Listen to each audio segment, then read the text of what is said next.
రాష్ట్రంలో ఎండలు మండిపోతున్నాయి, అవునా కాదా? బయటకు రావాలంటే భయపడే పరిస్థితి. ఏప్రిల్ మేలో మామూలుగా ఎవరు బయట రారు. మధ్యాహ్నం అయితే చెట్టు కిందనో ఇంట్లో ఉండే పరిస్థితి. ఈరోజు ఒక పక్క బగబగలాడే ఎండల కంటే ప్రజలు ఈ ప్రభుత్వం పైన ఎక్కువ మంటతో ఉన్నారు. అందుకే మిట్ట మధ్యాహ్నం మీరు బయలుదేరి వచ్చారంటే మీ యొక్క ఆవేదన నేను అర్థం చేసుకున్నానని మరొకసారి తెలియజేస్తున్నాను. చూస్తే నాకు అర్థమైంది, రాజకీయ వేడి ముందు వేసవి వేడి కొట్టుకుపోతుంది. ఈ వేడిలో పుట్టే అగ్నిలో మే 13వ తారీఖున వైఎస్ఆర్ కాంగ్రెస్ పార్టీ మసైపోతుంది. తమ్ముళ్ళు, ఆ పార్టీ గెలిచే పరిస్థితి లేదు. అహంకార ప్రభుత్వం కూలిపోవాలి. దీనికి మిమ్మల్ని చైతన్యవంతులు చేయడానికి వచ్చాను. ఈ ముఖ్యమంత్రికి ఒళ్ళంతా అహంకారం, విధ్వంసం, ఎక్కడికక్కడ దోపిడీ, ఇది తప్ప ఇంకేమీ తెలియదు. అలాంటి ముఖ్యమంత్రిని ఇంటికి పంపించాలా లేదా తమ్ముళ్ళు అని మిమ్మల్ని అడుగుతున్నా. ఇప్పుడే ఇక్కడ చంద్రమోహన్ రెడ్డి గారు కొన్ని విషయాలు చెప్పారు. నాకు అనిపిస్తుంది ఇక్కడ నేను ఎప్పుడూ KGF 1 KGF 2 అని విన్నాను. ఎందుకంటే KGF నా కాన్స్టిట్యున్సీ పక్కనే ఉంటుంది, కుప్పం పక్కనే KGF ఉండేది. కుప్పంలో కూడా గోల్డ్ మైన్స్ ఉన్నాయి. అయితే ఈరోజు మీరు ఒక్కసారి ఆలోచిస్తే ఇక్కడ KGF 1 KGF 2 చూడాలంటే కోలారికి పోవాలి, KGF 3 చూడాలంటే సర్వేపల్లికి రావాలి. అవునా కాదా తమ్ముళ్ళు అడుగుతున్నా? KGF అంటే Kakani Govardhan fields. Kakani KGF create చేస్తున్నావు, అందులోనే నిన్ను పాతి పెడతానని చెప్పి హెచ్చరిస్తున్నా. అక్రమంగా వాద్య తవ్వకాలు, సిలికా తవ్వకాలు, గ్రావెల్ తవ్వకాలు, ఈ అవినీతి మంత్రి ఎంత లోతుకు కూడిపోయాడంటే మళ్ళీ పైకొచ్చే అవకాశమే లేదు. శాశ్వతంగా గోతులోనే ఉంటాడు. ఏమాత్రం అనుమానం అవసరం లేదు. నువ్వు తవ్విన గోతులే, నువ్వు కొట్టిన ఈ కొండలే, నువ్వు దోచిన ఈ సహజ వనరులే రేపు నీకు రాజకీయ సమాధి కట్టబోతున్నాయి. కబద్దార్, జాగ్రత్తగా ఉండమని హెచ్చరిస్తున్నా. నేను అడుగుతున్నా మిమ్మల్ని అందరినీ, మంత్రి ధాన్యం రైతు తన జీవితంలో ఎప్పుడైనా ఇంత కష్టం చూశాడా తమ్ముళ్ళు అడుగుతున్నా? కాకాని ఇలాకా ఈ నియోజకవర్గంలో మంత్రి వ్యవసాయ మంత్రి మీ కష్టాలు తీరాయని మనం అడుగుతున్నా. ఒక మంత్రి అంటే కనీసం నియోజకవర్గంలోనా తన శాఖలో న్యాయం చేసేవాడు మంత్రి. అలాంటి అసమర్థ మంత్రి ఈయన ఒక సర్వేపల్లికి పుట్టినటువంటి వచ్చినటువంటి మన కర్మ ఇది. ఇలాంటి వాడిని మంత్రిగా గుర్తించడం అంటే ప్రజాస్వామ్యమే వెలవలబోయే పరిస్థితి వస్తా ఉంది. నేను ఒకటే అడుగుతున్నాను, ఇప్పుడే చెప్పాడు ఈయన అరాచకం.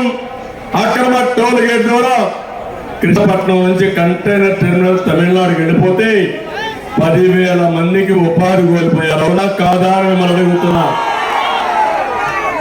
మిగిలిన దోపిడీ ఇష్టానుసారంగా చేసే పరిస్థితికి వచ్చాడు. వైసీపీ ఎమ్మెల్యేని చూస్తే మైనింగ్ మాఫియా, దీనికి కొండలు గుట్టలు చెరువులు ఏమి మిగిలాయని అడుగుతున్నా. పాపం మా చంద్రమోహన్ రెడ్డి పోరాడి బక్క చిక్కిపోయాడు.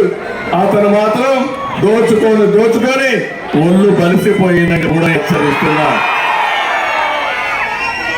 ఈ గూడూరు చుట్టుపక్కల ఒక్క సిలికాలో 4,500 కోట్ల రూపాయల దోపిడీ. నాకే అర్థం కాలేదు తమ్ముడు, నాకే కళ్ళు తిరుగుతున్నాయి. ఈ కోట్లు మాట్లాడతామంటే అది ఏం కోట్లు నాకే అర్థం కావడం లేదు.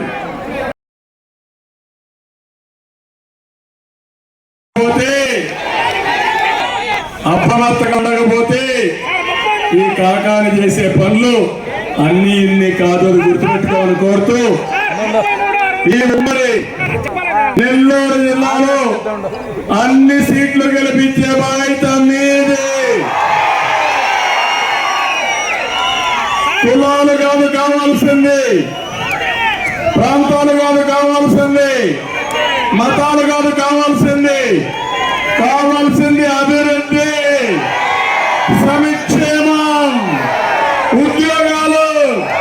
అవునా కాదా తమ్మకోని మొదలవుతున్నా అది ఇచ్చే సత్తా ఏ పార్టీకి ఉంది?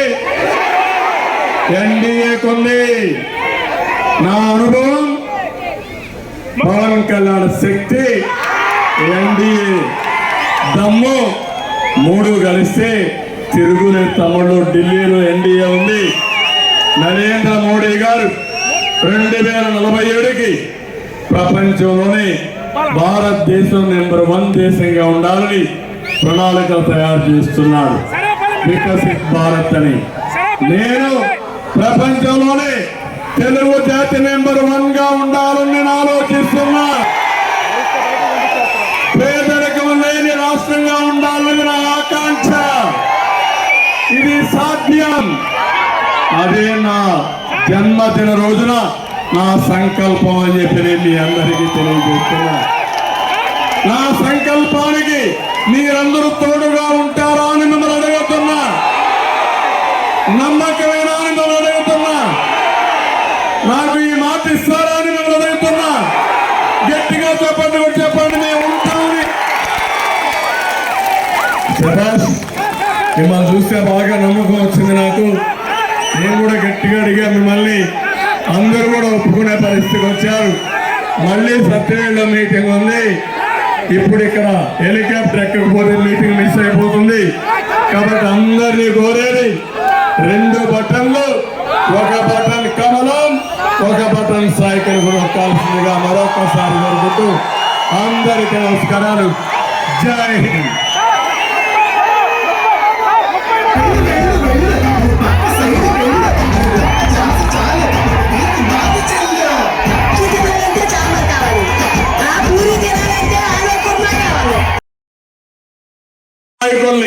అనుకున్న నాయకులు మీ దగ్గరకు వచ్చారు. ఈ రాష్ట్రాన్ని కాపాడుకోవాల్సిన బాధ్యత మీ అందరి పైన ఉంది. ఈరోజు మేము ఉమ్మడితో వచ్చాం. ఒక పక్క తెలుగుదేశం, ఇంకో పక్క జనసేన. జనసేన నాయకుడు అధినేత పవన్ కళ్యాణ్ కూడా ఎప్పుడు ఆలోచించినా ఈ రాష్ట్రం బాగుండాలి, యువత భవిష్యత్తు బాగుండాలి. రాష్ట్రంలో ఓటు విడిపోతే దుర్మార్గుడికి లాభం వస్తుంది. ప్రభుత్వ వ్యతిరేక ఓటు చేరకూడదని పూర్తి విశ్వాసంతో ముందుకు వచ్చిన వ్యక్తి జనసేన నాయకుడు పవన్ కళ్యాణ్. నేను ఒకటే చెప్తున్నాను. ఈ రోజు ఎక్కుంటే జన సైనికులకు విజ్ఞప్తి చేస్తున్నా, తెలుగుదేశం పార్టీ నాయకులకు విజ్ఞప్తి చేస్తున్నా. ఇంకో పక్క వరప్రసాద్ గారు కేంద్రంలో ఎన్డీఏ ప్రభుత్వం ఉంది, బీజేపీ ప్రభుత్వం ఉంది. వాళ్ళ తరఫున ఆయన ఇప్పుడు ఎంపీగా పోటీ చేస్తున్నాడు. మీ అందరి పనులు కావాలంటే ఈ కూటమి ద్వారా సాధ్యమని మీ అందరికీ విజ్ఞప్తి చేస్తున్నా. ఇంకొక విషయం కూడా నేను చాలా స్పష్టంగా చెప్పాలి. ఈ కూటమి మా కోసం కాదు. రాష్ట్రం ప్రజలు గెలవాలి, రాష్ట్రం నిలబడాలి. ఈ రోజు మీరు ఒక్కసారి చూడండి, మేము భాగస్వాములుగా ఉన్నాం. మీకు అన్యాయం జరిగిందా అని మనం అడుగుతున్నా. ఆ రోజే నేను హైదరాబాద్ లో ఆది హౌస్ కట్టించాం, ఉర్దూ యూనివర్సిటీ తీసుకొచ్చాం. 13 జిల్లాల్లో ఉర్దూ 2వ భాష కింద నేను ఆ రోజే అనౌన్స్ చేయించాను. అదే మరిగా మళ్ళా రాష్ట్రం విడిపోయినప్పుడు మీరు ఒకసారి చూడండి, సంక్షేమ కార్యక్రమాలు పెట్టిన పార్టీ తెలుగుదేశం పార్టీ. అవునా కాదా అని అడుగుతున్నా. కర్నూలులో ఉర్దూ యూనివర్సిటీ పెట్టించాం, కడప విజయవాడలో హాజ్ హౌస్లు కట్టాం. ఎవరు చేస్తారని అడుగుతున్నా. నువ్వు సపోర్ట్ చేసేది నీ వ్యక్తిగత కేసుల కోసం చేస్తున్నావు. నేను కలిసింది ఈ రాష్ట్ర ప్రజల కోసం, మీ సంక్షేమం కోసం, మీ అభివృద్ధి కోసం మేము కలిసాం. అవునా కాదా అని మిమ్మల్ని అడుగుతున్నా. ఈరోజు నేను నా జన్మదినాన సర్వే పనికి వచ్చాను. నా అదృష్టం ఇది. ఎందుకంటే నేను అనునిత్యం ఆలోచించింది తెలుగు జాతి కోసం ఆలోచించాను, ప్రజల కోసం ఆలోచించాను. జగన్మోహనుడు అనునిత్యం ఆలోచించేది దోపిడీ కోసం ఆలోచిస్తాడు, మోసాలు చేయడానికి ఆలోచిస్తాడు. కానీ అదే వ్యత్యాసం కడాన తమ్ముళ్ళు కన్న తల్లిని చూసుకోని వాడు రాష్ట్రాన్ని చూసుకుంటాడు. ఆ తమ్ముళ్ళు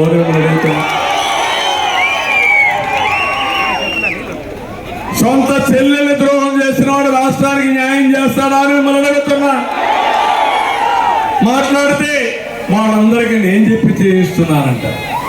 సిగ్గు ఎగ్గు లేకుండా సైకో ఇష్టానుసారంగా మాట్లాడతాడు. నేను అందుకే మిమ్మల్ని కోరేది, మధ్య పెడతాడు, డబ్బులు వెదజల్తాడు, మద్యాన్ని తీసుకొస్తాడు, రౌడీని చేస్తాడు.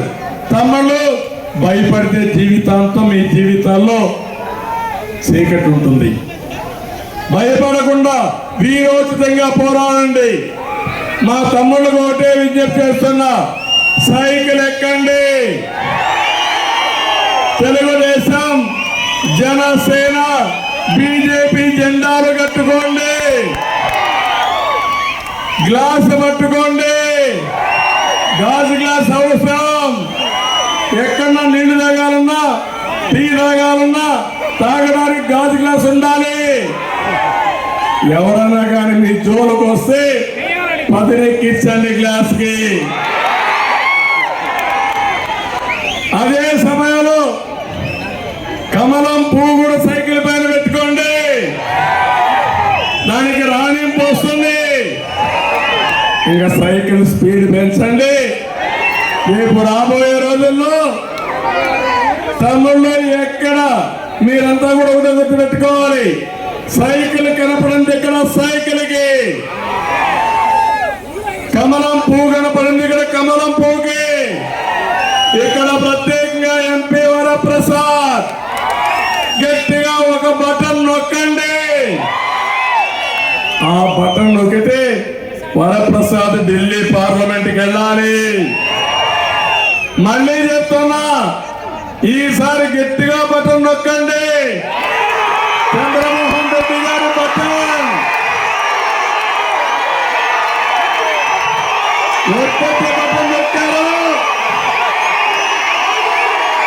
ఉంటే చెప్తున్నా, మళ్ళీ మేము పనులు కూడా చేయను.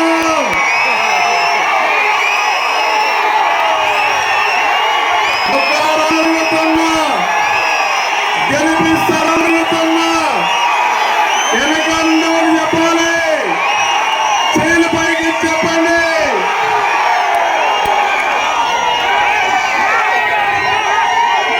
మీరు చెప్పారు, అందుకే ఆయన అడిగారు, మీరు కోరుకున్నారు, అందుకే నేను ఆమోదించా.